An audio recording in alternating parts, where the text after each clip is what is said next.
আসসালামু আলাইকুম। শুরু করেছি এমপি তামিম সরকার পর্ব ২০। লিখেছেন কাফাতুন্নেসা কবিতা। হার্ট অ্যাটাক আম্মা? হ্যাঁ? হঠাৎ মাথা চক্কর দিয়ে উঠছে আম্মা। আয়েশা বেগম তামিমের এমন কাণ্ড কারখানা পিছনের রহস্য খুব তাড়াতাড়ি ধরতে পারে। বাপের মতোই হয়েছে। সুভাও বাঁকা চোখে তাকিয়ে থাকে তামিমের দিকে। তামিম যে হঠাৎ এমন করে বসবে সেটা অবিশ্বাস্য। সুভাও বুঝতে পারে তামিম হঠাৎ মাথা ঘুরে পড়ে যাওয়ার বিষয়টি। আমাকে নাটক কমিয়ে দেখতে বলে, আর অন্যদিকে সবথেকে বড় নাটকবাজ তো নিজেই। সুভা মনে মনেই কথাগুলো বলতে থাকে। তামিম ভদ্র ছেলের মতন চুপচাপ হেঁটে সুভার পাশে যেয়ে বসে। এত মহিলা মণ্ডলী যে তার আশেপাশে, সেটা যেন তামিমের চোখেই পড়ছে না। তার চোখ জুড়ে এখন শুধুই সুভা। তামিম বেশরমের মতন একদম সুভার গা ঘেঁষে বসে আছে। তামিম গা ঘেঁষে বসতেই সুভা একটু নড়েচড়ে উঠল আর হালকা করে সরে বসে। সুভা সরতেই তামিম আবারও সুভার শরীর ঘেঁষে বসে আর তার হাত ধরে ফেলে।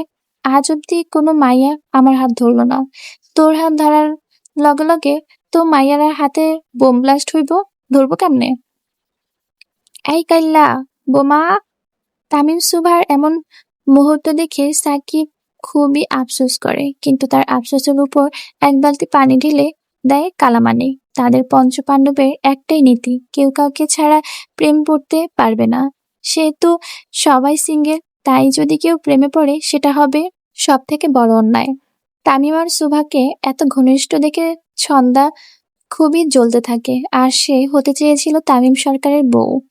আরো সে নগরের বউরানী, কিন্তু মাঝ থেকে সুভা উড়ে এসে জুড়ে বসলো, তাই ছন্দা একদমই সহ্য করতে পারে না। তামিমকে দেখে ভয় পেতে সেও, কিন্তু তামিমের পাওয়ার তার খুবই ভালো লাগতো। সবার তামিমকে ভয় পাওয়া, কথায় কোথাও যাওয়ার আগেই কাজ হয়ে যাওয়া। ছোটবেলা থেকেই ছন্দাকে তামিমের এই পার্সোনালিটি খুবই আকর্ষণ করে, কিন্তু আজকে তামিমকে সুভার সাথে এত ফ্রি হতে দেখে তার সমস্ত স্বপ্ন শেষ হয়ে যায়। আম্মা, আমি একটু আসতেছি। এই তো এলি? জরুরি কাজ আছে আম্মা। তামিম উঠে হনহনিয়ে কোথায় যেন বেরিয়ে যায়।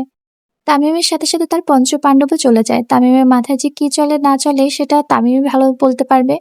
সুভাকেও উপরে যেতে বলে আয়েশা বেগম এতক্ষণ ধরে নিচে বসে আছে, নিশ্চয়ই অনেক ক্লান্ত। আয়েশা বেগম সুভাকে ফ্রেশ হয়ে বিশ্রাম নিতে বলে। সুভা উপরে এসে তার ভাইয়ের রুমে চলে যায়। এই নিয়ে সকাল থেকে ৩ বার এসেছে সুভা তার ভাইয়ের কাছে। পৃথিবীতে এখন আপন বলতে সুভার শুধু তার ভাই আছে, নিজের বাবা থেকেও নেই। এত ধাক্কা সামাল দেওয়া খুবই কষ্টকর। সুভা এসে তার ভাইয়ের কাছে বসে, মাথায় হাত রাখে। এখন কেমন আছে ও ডাক্তার? মোটামুটি ভালো, অনেক স্ট্রং আপনার ভাই ম্যাডাম, খুব তাড়াতাড়ি রিকভার হয়েছে। সুভা তার ভাইয়ের কপালে চুমু দেয় আর মাথায় হাত বুলিয়ে দেয়। এখন আমার লোকাল গার্জিয়ান ও স্ট্রং তো হতেই হবে। সুভা উঠে চুপচাপ চলে যেতে থাকে তামিমের রুমে। এখন তার একটু একা একা থাকা উচিত। এত কম বয়সে এত বড় বড় ধাক্কা সামলানোর চারটেখানি কথা নয়। বাহ, বেশ ভালোই তো দেখতে তুমি। মাঝপথে হঠাৎ মেয়েলি কণ্ঠ কানে আসতে থমকে যায় সুভা, পিছনে ফিরে তাকায়। মানতেই হবে, খুব রূপবতী তুমি। ধন্যবাদ। হুম, তাই রূপ দিয়ে কি তামিম ভাইকে পটিয়েছো নাকি? হঠাৎ এমন কথায় সুভা একটু থমকে যায়। অবশ্য তোমাদের মতন ছোট পরিবারের মেয়েরা তো নিজের রূপের কাজে লাগায় বড়লোক ছেলেদের পটাতে, আর তুমি তো ডাইরেক্ট মন্ত্রী ছেলেকে পটালে। ছোটলোক মেয়েরা মনে হয় এভাবেই বিয়ে বসে। আপনি মনে হয় নিজের সাথে আমাকে গলিয়ে ফেলেছেন। মুখে পানি দিন, ধ্যান ফিরে আসবে। সুভার কাট কাট কথাতে বেশ বিরক্ত হয় ছন্দা। তেড়ে আসে সুভার দিকে। ছন্দা তেড়ে আসতে সুভা হাত ভাঁজ করে দাঁড়িয়ে পড়ে, যেন কিছুই হয়নি তার এই ভাবমূর্তি দেখে। তোর সাহস তো কম না মেয়ে, আমাকে কথা শোনাস? তামিম সরকারের বউয়ের সাহস থাকবে না তো কার সাহস থাকবে? পিছন থেকে তামিমের কণ্ঠ ভেসে আসতে সুভা এবং ছন্দা দুজনই ভূত দেখার মতন তাকায়। তামিম মুখ শক্ত করে সামনে আসতে থাকে। তামিমকে সামনে আসতে দেখে ছন্দার কলিজায় পানি শুকিয়ে যায়। সাথে সাথে সে তামিমের হাতের দিকে তাকায়। না, গোল্ডেন চাপাতি নেই। এই যাত্রায় তাহলে বেঁচে যাবে সে। কিন্তু পেছনে তার পঞ্চপাণ্ডবকে দেখে আবারও ভয় পাচ্ছে ছন্দা, কারণ তাদের কাছেই থাকে তামিমের চাপাতি।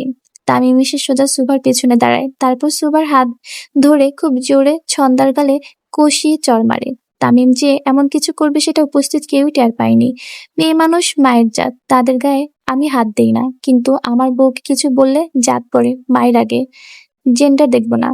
তামিমের চোখ রাঙানো দেখে ছন্দা নিজের গালে হাত দিয়ে খুব জোরে জোরে চলে আসে। আর পেছনে ফিরে তাকায় না, তাকানোর সাহস নেই তার। জীবনে ভয় কারো থাকে? ছন্দা চলে যেতে তামিম সুবার হাত ধরে তাকে নিয়েই রুমে আসে, সাথে তার পঞ্চপাণ্ডবও। তারা কয়েকটা বক্স ভেতরে রেখেই চলে যায়। তারা যেতে তামিম দরজা লক করে দেয়। তামিমের দরজা লক করা দেখে সুভা শুকনো ঢোক গিলে। তামিম সুভার কাছে এসে তার হাত ধরে তাকে বেডে বসায়। তার বক্সগুলো থেকে এক এক করে ৩৬৫ লাল শাড়ি বের করে দেয় সুভার হাতে।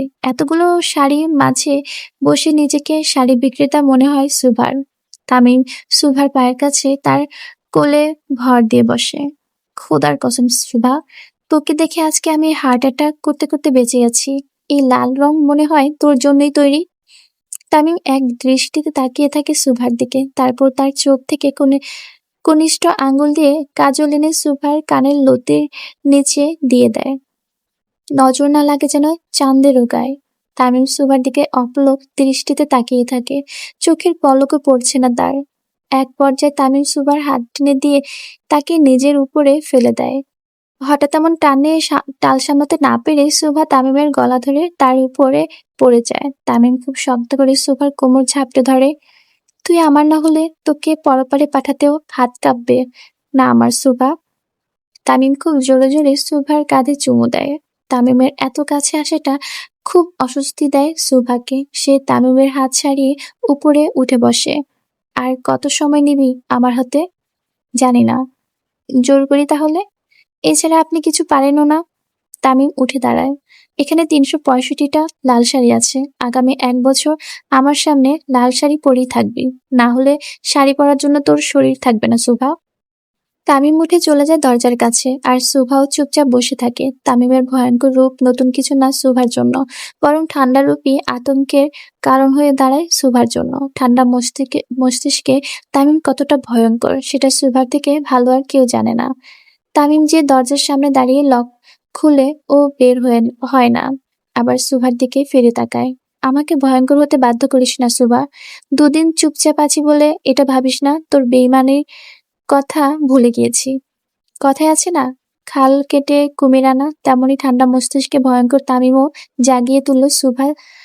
তামিম সরকার যে কেমন লোক দুদিনের ব্যবহার প্রায় ভুলে গিয়েছিল সুভা। তামিম সরকার হিসাব তুলে রাখার লোক না। আমাকে ঠকানোর ফল তো তুই পাবি। ভাই অসুস্থ, মা মৃত, তাই ৪০ দিনের শোক পালন করতে থাক। তারপর সারা জীবনের শোক পালন আমি করাবো তোকে। তামিম নিজের কালো চশমা পরে বেরিয়ে যায় রুম থেকে, আর দরজা লক করে দিয়ে যায়। তামিম যাওয়ার পরপরই খুব শব্দ করে কেঁদে ওঠে সুভা। যাকে ভয় পায় তাকে ভালোবাসবো কিভাবে খোদা? এত ভয়ঙ্কর লোককে কিভাবে ভালোবাসবো? তামিম রেগেমেগে নিজের রুম থেকে বেরিয়ে চলে যায় জিপে। তামিম বের হওয়ার সাথে সাথে তার পঞ্চপাণ্ডবও এসে হাজির হয়। গাড়ি সোজা পার্টি অফিসের উদ্দেশ্যে রওনা দেয়। পার্টি অফিসে যে তামিম তার দলের লোকদের নিচে একত্রিত হতে বলে। তামিম নির্দেশ দেওয়ার সাথে সাথে প্রায় ২৫-২৬ মিনিটের মধ্যেই হাজারের বেশি তার ছেলেপেলে নিচে হাজির হয়। আবার কিছু ভিডিও কলে জয়েন হয়। তামিমের পঞ্চপাণ্ডবও বুঝে না হঠাৎ এত লোক হাজির করার কারণ কি। সকলে আসার পর তামিম একটা মাইক দিয়ে সকলের সামনে হাজির হয়। আজকের পর থেকে আরুষনগর বা এই দেশের সকলের জন্য লাল রং নিষিদ্ধ। পঞ্চপাণ্ডব যে যার মুখের দিকে তাকায়। হঠাৎ হলোটা কি? লাল রং কেন নিষিদ্ধ হবে সারা দেশে? রাষ্ট্রপতি রাতে ডিক্লার দেওয়ার সাথে সাথে সব জায়গায় পোস্টার লাগানো যেন শেষ হয়ে যায়, পুরো দেশে লাল রং নিষিদ্ধ। এই রং শুধু আমার বইয়ের জন্য। তামিমের নিজের বইয়ের জন্য পুরো দেশে লাল রং নিষিদ্ধ করার সাথে সাথে সকলের হাততালি দিয়ে মেতে ওঠে। আহা কি প্রেম! শখের নারীর জন্য পুরো দেশে লাল রঙই নিষিদ্ধ করে দিল এমপি তামিম সরকার। তামিম সরকার দেওয়ার এক পর্যায়ে হঠাৎ একটি উড়ন্ত কাঁটা হাত এসে তামিমের সামনে পড়ে। উপস্থিত সকলে একটু ভাবুক হয়ে যায়, কারণ তামিম ছাড়া সচরাচর এসব কাটাকাটিতে তেমন কেউ এক্সপার্ট না। কিন্তু সুভার প্রেমে তো তামিম এখন মোটামুটি ঠান্ডা মেজাজের মানুষ পরিণত হয়েছে। তাহলে কে করলো? পঞ্চপাণ্ডব তামিমের দিকে তাকায়, দেখে তামিমের মুখে সেই চিরচেনা সাইকো হাসি। তার মানে তামিম জানে এটা কার কাজ। ভিড়ের মধ্যে দিয়ে একজন লম্বা চুলওয়ালা ব্যক্তি মুখে পান চিবোতে চিবোতে এক হাতে একজন ব্যক্তি পা ধরে টেনে হিঁচড়ে নিয়ে এসেছে তামিমের দিকে। তাকে দেখা মাত্র তামিমের মুখে রহস্যজনক হাসিটা আরো রহস্যে পরিণত হয়। আব্বে সালা, কোপা শামসু দেখি। আয় হায়, কোপা ভাই এসে রে। কোপা শামসু তামিমের ডান হাত বলা চলে। পেশায় একজন কসাই ছিল সে। চোখের সামনে 11 বছর আগে নিজের পুরো পরিবারকে মরতে দেখে সে, হয়তো সেও মরতে, কিন্তু তামিম সেদিন নিজের আব্বাজানের সাথে সাথে শামসুকেও বাঁচিয়ে নেয়। কিন্তু ভাগ্য খারাপ থাকায় তামিম হারায় নিজের ভাইকে, আর শামসু হারায় নিজের পুরো পরিবারকে। বাবার সাথে সাথে থেকে থেকে সে যে স্কেলে গরু কাটা শিখেছিল, সেই স্টাইলেই পরে মানুষদের পরপারে পাঠায়। তাই তাকে কোপা শামসু নাম উপাধি দেওয়া হয়। বিগত 6 মাস ধরে কোপা শামসু গায়েব ছিল, কারণ তামিমের নির্দেশ। তামিম তাকে বিশেষ কাজে পাঠিয়ে রাখে। পঞ্চপাণ্ডব তাকে পাগল শামসু বলেই ডাকে। কোপা শামসু এসে সোজা হাঁটু পেরে বসে তামিমের পায়ে চুমু খায়। ভাই, কাজ শেষ। তামিম শামসুর মাথায় হাত রাখে। এখন আমার কাজ শুরু। তামিম সামনে থাকা লোকটির কাছে যায়, তারপর তার পা থেকে মাথা অব্দি দেখে। আমার নাম কি? এমপি এমপি তামিম সরকার। তামিম লোকটার বুকে লাথি দিয়ে ফেলে দেয় আর খুব জোরে গর্জে ওঠে। তানভীর সরকারের ছেলে তামিম সরকার। আজ প্রায় 5-6 দিন পর সেই চিরচেনা ভয়ঙ্কর তামিমের রূপ ভেসে উঠল সকলের সামনে। তামিম খেপেছে তো আলোচনাগরের রক্তের বন্যা বয়েছে। আবার কয়েকদিনের নীরবতা, আবার কয়েকদিনের ভরের রাজত্ব। মাহির, এই লন ভাই। মাহির তামিমের লন গোল্ডেন চাপাতি এগিয়ে দেয় আর নিজে পিছনে সরে পড়ে, কারণ মাহির এখন জানে এখানে ঠিক কি হতে যাচ্ছে। আমার আব্বার পোস্টারের মতে দেশ ছাড়বি আর ভাববি কেউ কিছু জানবে না? তোর কলেজে কত বড়, একটু বের করতো, মেপে দেখবো। তামিম ঝাঁপিয়ে পড়ে সামনে পড়ে থাকা লোকটির উপর, আর চারপাশে নীরবতা পালন হয়। এখন শুধু একজনের গুনগানের আওয়াজ ছাড়া আর তেমন কোনো আওয়াজ পাওয়া যাচ্ছে না। 17 মিনিট পর তামিম ঠান্ডা হয়ে মাটিতে বসে পড়ে। এই সাকিব, এই যে ভাই। সাকিব তামিমের সিগার ধরে তার সামনে দেয়। তামিম মাটিতে বসে সিগারে ফুল দিতে থাকে। ওর লাশ কুত্তা দিয়ে খাওয়া, কোনো হদিস যেন না থাকে। তামিম উঠে তার জিপ নিয়ে পোড়া বাড়িতে রওনা দেয়। সাথে তার কয়েকজন লোক যায়, আর কয়েকজন লোক থাকে লাশ গায়েব করার জন্য। রাত 11টা 45 মিনিট। তামিম সহ তার সকল লোকরা পোড়া বাড়িতে বসে থাকে। তামিম বেঞ্চে বসা, তার পায়ের নিচে, আর তার ছেলেরা বসা। তামিম চুপচাপ বসে থাকে বেঞ্চে। অকালে পাকিলে বাল কাঁদিতে হবে চিরকাল। হঠাৎ সাকিবের এমন কথায় তামিম সহ সকলেই তাকায় সাকিবের দিকে। কার বাল পাকছে? মাহিরের ভাই।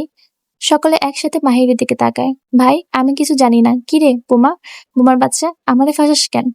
আমার প্রথম ভালোবাসার তোর লাইগা অসম্পূর্ণ হইয়া গেছে। পাশ থেকে কালামানিকও চোখ রাঙিয়ে তাকায় তার দিকে। মাহির যে সাকিব তার মানিকের সাথে এত বড় ছলনা করবে কেউ বুঝতে পারেনি। ভালোবাসা কি এত সস্তা রে শালা, বহুত মারাত্মক জিনিস। একবার মনে আসে আর সারা সারা জীবনের কষ্ট দেয়া যায়। তামিমের এমন কথায় অর্থ সকলে বুঝে যায়। তামিম মানুষ খারাপ হলেও সে একজন ব্যর্থ প্রেমিক, সেটা সকলেই জানা এখন। মাহির উঠে গাড়ি থেকে দোতারা নিয়ে তামিমের হাতে দেয়, আর সকলের মনোযোগ সহকারে তাকিয়ে থাকে তামিমের দিকে। তামিম দোতারা হাতে নিয়ে আকাশের দিকে তাকায়, তারপর চোখ বন্ধ করে দোতারা বাজানো শুরু করে। সোনার ময়না ঘরে থইয়া, সোনার ময়না ঘরে থইয়া, বাইরে তালা লাগাইছে, রসিকা আমার মন বান্ধিয়া পিঞ্জর বানাইছে। হায় রে রসিকা আমার মন বান্ধিয়া পিঞ্জর বানাইছে। সকলে তামিমের সাথে সাথে গানে তাল মিলাতে থাকে। শেষ রাতের দিকে তামিম এবং তার পঞ্চপাণ্ডব প্রায় এমন গানের আসর জমাতো। অবশ্য সেগুলো হতো সুখের, কিন্তু আজকের গানের আসরটা সুখ কম, বেদনা বেশি। একজন ব্যর্থ প্রেমিকের বেদনা। রাত 1টা 56 মিনিট। সুভা তখন নিজের ভাইয়ের কাছে। নার্সরা থাকার পরও সুভা নিজের হাতে তার ভাইয়ের সকল কাজ করতে থাকে। সুভা আগে থেকে তার মায়ের সাথে মোটামুটি সকল কাজ করত। বেশিরভাগ সময় তার মা তাকে সাহায্য করত, কিন্তু আজকে সুভা সব নিজেই কাজ হাতেই করছে, কারো সাহায্য ছাড়া। ঠান্ডা স্বভাবের মেয়েটা আজ এক হাতে নিজের ভাইয়ের সমস্ত কাজ করছে। ঘড়ির কাঁটা বলছে রাত 2টা বাজে। সুভা উঠে তামিমের রুমে আসতে থাকে। এতক্ষণে হয়তো তামিম এসে ঘুমিয়ে পড়েছে। সুভার মনের মাঝে এক আকাশ সমান দ্বিধা নিয়ে রুমে প্রবেশ করে। ঘরে ঢুকেই সুভা বুঝতে পারে তামিম এখনো আসেনি। যাক, বাঁচে গেল। সুভা ফ্রেশ হয়ে বাইরে এসে নিজের সমস্ত গয়না খুলে ড্রেসিং এ রেখে দেয়। তারপর একটা লম্বা নিঃশ্বাস ফেলে শাড়ির পিন খুলতে থাকে। তারপর হঠাৎ করেই সুভার মনে পড়ে যায় সেই পুরোনো দিনগুলোর কথা। স্কুল কলেজে বিভিন্ন প্রোগ্রামে শেষে বাড়ি ফিরে মায়ের কাছে চলে যেত, সারাদিনের গল্প বলতো আর তার মা শাড়ি খুলতে সাহায্য করত। কিন্তু আজকের প্রেক্ষাপটে ভিন্ন। নেই কোনো আনন্দ, রয়েছে শুধু একাকাশ, হতাশ। সুভা নিজের চিন্তার সাথে লড়াই করতে করতে শাড়ির পিন খুলতে থাকে। হুট করেই তামিম এসে পেছন থেকে সুভাকে জড়িয়ে ধরে, কিন্তু তামিম তাকে আরো শক্ত করে চেপে ধরে। সুভার চুল সরিয়ে তার কাঁধে চুমো দেয়। ঘৃণায় চোখ বন্ধ করে ফেলে সুভা। তামিম সুভাকে ঘুরিয়ে নিজের দিকে ফিরিয়ে নেয়। তারপর শক্ত করে এক হাতে সুভার কোমর ধরে আরেক হাতে তার গাল ধরে ঠোঁটে ঠোঁট বসিয়ে দেয়। সুভাও নিজেকে ছাড়ানোর আপ্রাণ চেষ্টা করে, কিন্তু তামিমের শক্তির কাছে বারবার হেরে যায়।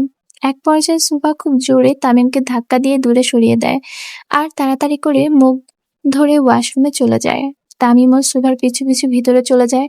প্রচন্ড বমি করতে থাকে সুভা। তামিম এসে সুভার পিঠে হাত বুলাতে থাকে আর নাভি শক্ত করে ধরে।